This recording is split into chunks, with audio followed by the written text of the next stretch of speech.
to the Concert Help channel. Today, we'll be covering how to update a software asset. If you would like to review how to import a software asset, be sure to follow the links in the upper right-hand corner of the video or in the video description down below. To update your software asset, head on down to Applications, select its card, and if you are the owner of the asset, you will see a prompt to update it next to Download. You'll have the option to provide new content. Let's change its name, sure everything's up to date. Always remember to keep your assets.properties file at the top of the list.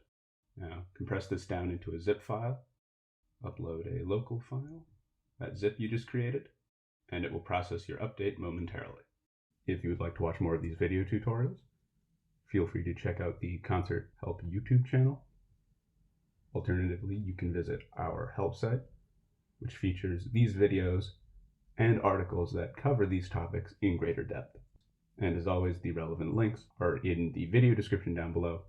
In the meantime, I hope you found this video helpful, and thank you for using Concert.